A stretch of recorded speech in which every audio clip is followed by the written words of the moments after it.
প্রিয় ছাত্রছাত্রীরা কেমন আছো তোমরা সবাই? আশা করি খুব ভালো আছো।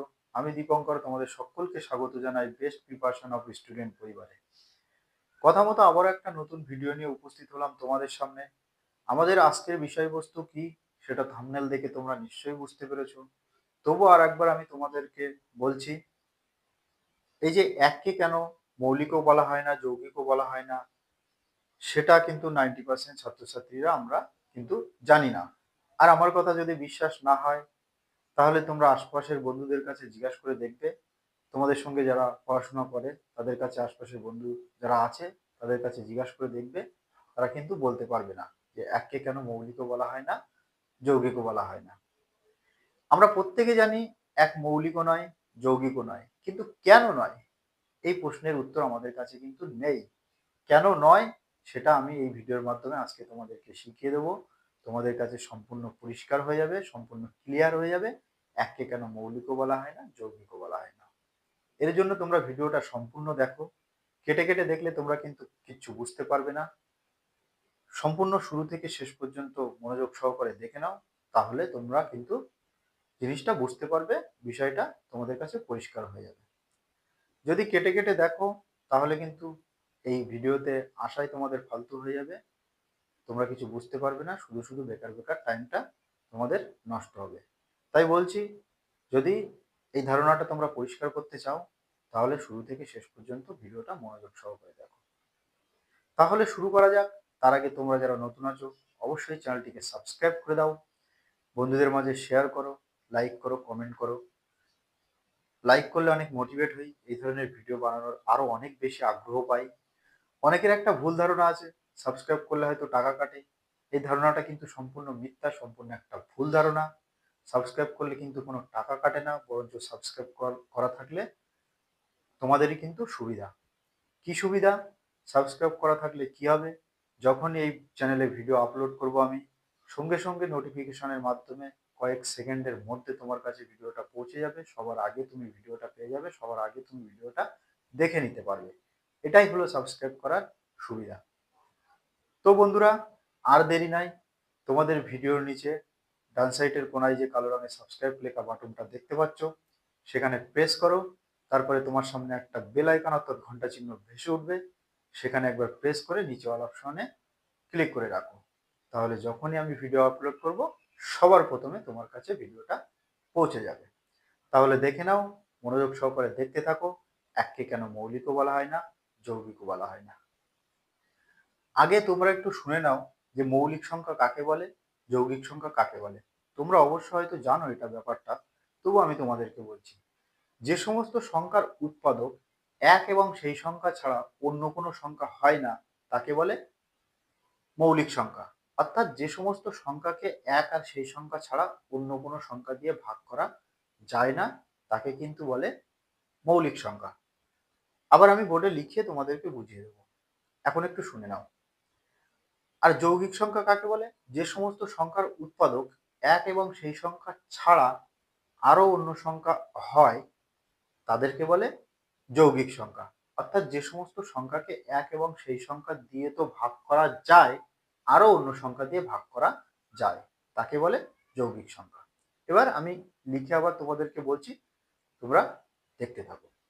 দেখো, আমি একটা যৌগিক সংখ্যা নিলাম ৮। ৮ একটা কিন্তু যৌগিক সংখ্যা, এটা আমরা আশা করি সকলে জানি। আমি একটা যৌগিক সংখ্যা নিয়েছি কি ৮। এবার ৮ এর উৎপাদক কি কি হতে পারে দেখে নাও। ৮ গুণ ১ মানে ৮ এর মানে কি কি গুণ করে ৮ পাওয়া যায়, যেটা যেটা গুণ করে ৮ পাওয়া যাবে সেটাকে বলে ৮ এর উৎপাদক। তাহলে ৮ গুণ ১ সমান সমান হবে ৮। তারপরে ৪ গুণ ২ সমান সমান হবে কি ৮। তাহলে দেখো ১ গুণ ৮ সমান সমান পাচ্ছি ৮, ৪ গুণ ২ সমান সমান পাচ্ছি ৮। আর কিছু না, আর কিছু কিন্তু নয়, এগুলোই কিন্তু ৮ এর উৎপাদক। তাহলে এই যে যে সংখ্যা গুণ করে ৮ কে পেলাম, ৪, ২, ৮, ১, এই যে যে সংখ্যা গুণ করে ৮ কে পেলাম সেগুলো কিন্তু ৮ এর উৎপাদক। তাহলে ৮ এর উৎপাদক কটা হলো? ১, ২, তারপরে কি হলো ৪ আর ৮ নিজে। আর 8 নিজে। এগুলো কিন্তু 8-এর উৎপাদক। এই চারটে পেলাম কিন্তু 8-এর উৎপাদক। এই 1, 2, 4, 8 এগুলো কিন্তু 8-এর উৎপাদক। তারপরে আমি একটা মৌলিক সংখ্যা নিচ্ছি, দেখে নাও, ধরো 5। তাহলে 5-এর উৎপাদক কি হবে? 5 গুণ 1 সমান সমান 5। তাহলে 5-এর উৎপাদক আমরা কি কি পেলাম? 1 আর 5, এই দুটো উৎপাদক পেলাম কিন্তু। মৌলিক সংখ্যা 5 এর উৎপাদক পেলাম কি? 5 আর 1। 1 দিয়েও 5কে ভাগ করা যায়, আবার 5 দিয়েও 5কে ভাগ করা যায়। তাছাড়া কিন্তু আর কোনো কিছু দিয়ে 5কে ভাগ করা যায় না। এখানে 8-এর ক্ষেত্রেও তাই। 1 দিয়ে 8কে ভাগ করা যায়, 2 দিয়ে 8কে ভাগ করা যায়, 4 দিয়ে 8কে ভাগ করা যায়, আবার 8 দিয়ে 8কে ভাগ করা যায়। এটা হচ্ছে যৌগিক, এটা হচ্ছে মৌলিক। তাহলে বলেছিলাম যে সংখ্যাকে 1 আর সেই সংখ্যা ছাড়া অন্য কোনো সংখ্যা দিয়ে ভাগ করা যায় না সেটা হচ্ছে মৌলিক। তাহলে দেখো 5 মৌলিক কেন? 5কে কিন্তু 5 আর 1 দিয়ে ছাড়া ভাগ করা যায় না, তাই কিন্তু 5 মৌলিক। আর কি বলেছিলাম? যৌগিক সংখ্যা। যে সংখ্যাকে সেই সংখ্যা 1 ছাড়া অন্য কোনো সংখ্যা দিয়ে ভাগ করা যায় সেটা হচ্ছে যৌগিক সংখ্যা। তাহলে 8-এর ক্ষেত্রে দেখো 8কে কিন্তু 1 দিয়ে ভাগ করা যায়, আবার 8 দিয়ে ভাগ করা যায়। এই দুটো হচ্ছে মৌলিক সংখ্যার মতো। 1 দিয়ে 5 দিয়ে যেমন 5 কে যাচ্ছিল, যেমন 1 দিয়ে 8 দিয়ে 8কে যায় ভাগ করা। এছাড়াও 8কে আরো কি দিয়ে যায়? 2 দিয়ে 4 দিয়ে। এছাড়াও কিন্তু 8কে আরো কি দিয়ে? 2 দিয়ে 4 দিয়ে ভাগ করা যায়। তাই 8 কিন্তু যৌগিক। তাহলে সেই সংজ্ঞাটা আমি আবার একবার ক্লিয়ার করে বলি। যে সমস্ত সংখ্যাকে 1 আর সেই সংখ্যা ছাড়া অন্য কোনো সংখ্যা দিয়ে ভাগ করা যায় না তাকে বলে মৌলিক সংখ্যা। যেমন এখানে দেখো 5কে কিন্তু 5 দিয়ে আর 1 দিয়ে ছাড়া অন্য কিছু দিয়ে ভাগ করা যায় না, তাই 5 কিন্তু মৌলিক সংখ্যা। আবার এখানে দেখো যৌগিক সংখ্যার ক্ষেত্রে কি বলেছিলাম? যে সংখ্যাকে 1 সেই সংখ্যা ছাড়াও অন্য কোনো সংখ্যা দিয়ে ভাগ করা যায় তাকে বলে যৌগিক সংখ্যা। তাহলে এখানে দেখে নাও 8কে কিন্তু 1 দিয়ে ভাগ করা যায়, 8কে কিন্তু 8 দিয়ে ভাগ করা যায়, আরো কি দিয়ে ভাগ করা যায়? 2 আর 4। এই কারণেই কিন্তু 8 যৌগিক সংখ্যা। তাহলে এই মৌলিক সংখ্যার ক্ষেত্রে উৎপাদক এগুলোকে কিন্তু বলে উৎপাদক, যেগুলো দিয়ে মানে যেগুলো গুণ করে আর কি 5টা পাওয়া যাচ্ছে। তাহলে মৌলিক সংখ্যার ক্ষেত্রে দেখো সব সময় কটা উৎপাদক হবে? দুটো। মৌলিক সংখ্যার ক্ষেত্রে যে কোনো মৌলিক সংখ্যার উৎপাদক কিন্তু মাত্র দুটো হবে। যে কোনো মৌলিক সংখ্যার উৎপাদক কিন্তু মাত্র দুটো হবে, সে যে মৌলিক সংখ্যায় হোক না কেন। সেটা কি হবে? সেই সংখ্যার 1 হবে। আর যৌগিক সংখ্যার উৎপাদক কিন্তু হবে 2 এর বেশি। যৌগিক সংখ্যার উৎপাদক হবে কিন্তু 2 এর বেশি। 2 এর বেশি, 2 এর বেশি হবে যৌগিক সংখ্যার উৎপাদক। সে বেশি বা 2 এর পরে 3, 4, 5 অনেক হতে পারে, কিন্তু 2 এর বেশি অবশ্যই হবে। আর মৌলিক সংখ্যার ক্ষেত্রে শুধুমাত্র দুটো উৎপাদক হবে, আর যৌগিক সংখ্যার ক্ষেত্রে কিন্তু হবে 2 এর বেশি। এই জন্য এই 2 এর বেশি উৎপাদক হয় বলে এটা যৌগিক, এভাবেও বলতে পারি। আর এর দুটো হয় বলে এটা মৌলিক। তাহলে যৌগিক সংখ্যা 8, মৌলিক সংখ্যা 5 চিনলাম। এরপরে 1 এর ক্ষেত্রে দেখো 1 এর কি উৎপাদক? 1 গুণ 1 সমান সমান 1। তাহলে 1 এর উৎপাদক আমরা কি পাচ্ছি? 1 সমান সমান 1। 1 এর উৎপাদক কিন্তু পাচ্ছি একই।